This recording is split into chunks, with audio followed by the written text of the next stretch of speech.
सुरक्षित भारत के लिए राष्ट्रीय नागरिक सुरक्षा संस्कृति की रचना कितनी जरूरी है, इसकी बानगी नई दिल्ली के कॉन्स्टिट्यूशन क्लब ऑफ इंडिया में देखने को मिली। जी हाँ, central association of private security industry यानी कैप्सी ने 15 मार्च को दिल्ली में एक राउंड टेबल कॉन्फ्रेंस बुलाई थी, जिसमें विकसित होते राष्ट्रीय नागरिक सुरक्षा संस्कृति अभियान की प्रगति के बारे में वार्ता की गई। मजे की बात यह है कि गृह मंत्रालय MHA ने सैद्धांतिक रूप से इस सिद्धांत को स्वीकार कर लिया है और अपने सहयोग का आश्वासन भी दिया है।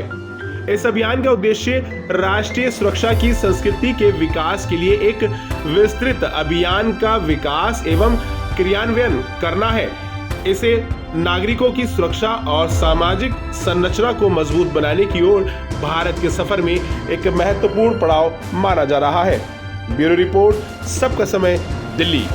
पूरे कार्यक्रम के बारे में आज का जो कार्यक्रम है ये जो राष्ट्र की नागरिक सुरक्षा की एक जिसको कल्चर बोलते संस्कृति, उसके ऊपर विचार करने का है। जो विचार इसलिए आया है कि देश के अंदर कहीं ना कहीं जो असुरक्षा की भावना है, उसके अंदर सरकार क्या कर रही है और उसके अंदर नागरिक का क्या रोल हो सकता है। हम एक संस्कृति पैदा करने की जो बात कर रहे हैं, ये एक न्यू आइडिया है बिल्कुल अंदर, कि पूरे देश में हम लोगों के अंदर ये एक भावना पैदा करें कि वो भी सुरक्षा में जुड़ें। वो सुरक्षा सिर्फ सरकार की, पुलिस की या दूसरी सिक्योरिटी की ना हो, उनका अपना दायित्व क्या बनता है, उनको कैसे जोड़ा जाए। ये एक नई संस्कृति की शुरुआत करने की बात की है। इसके अंदर सारे सिक्योरिटी के एक्सपर्ट हैं, काफ़ी फौज के जनरल्स आए हुए हैं, पुलिस के लोग आए हुए हैं, IAS अफसर आए हैं, प्राइवेट सिक्योरिटी एजेंसी के लोग हैं।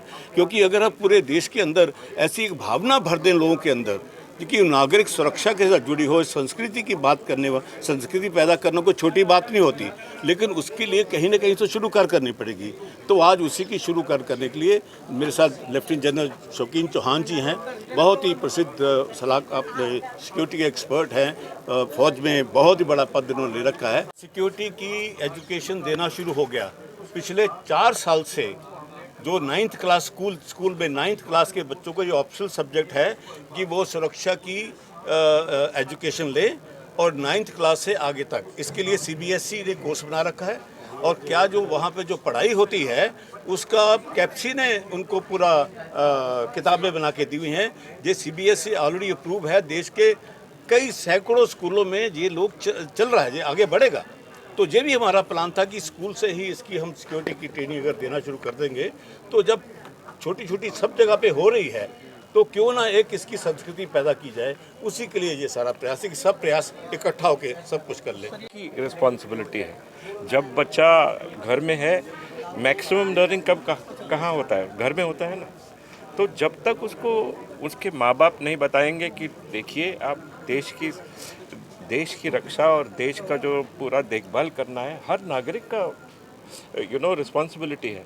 And at every home he must be taught the issue about security. School can only teach him aspects of certain physical security, but mental security, security of the home, the idea that people are going to harm you has to be inculcated in every child. जैसे हमारा Bharat grow कर रहा है और we are going into Amrit Kaal, we have to realise that the other nations around us are not going into Amrit Kaal. तो जैसे हमारे छोटे छोटे देश हैं जो हमारे पेरिफेरी में है, उनकी जो एबिलिटी है वो लो हो रही है और हम हाई जा रहे हैं। तो उधर क्या होगा कि वो हमारे देश में आएंगे, इलीगल माइग्रेशन होगा, इलीगल माइग्रेशन के साथ क्राइम आएगा, क्राइम के साथ फिर सिक्योरिटी का प्रॉब्लम होगा। तो this is a very important thing that Kunwar Sahab started, that we must have the ability to tell everybody that हर नागरिक, हर बच्चे की रिस्पॉन्सिबिलिटी है, हर देशवासी की रिस्पॉन्सिबिलिटी है ये सिक्योरिटी। और ये कहानी आज से शुरू नहीं हुई, ये कहानी कल 3 साल बाद भी बंद नहीं होगी। It is a continuous learning process. We have to be security conscious.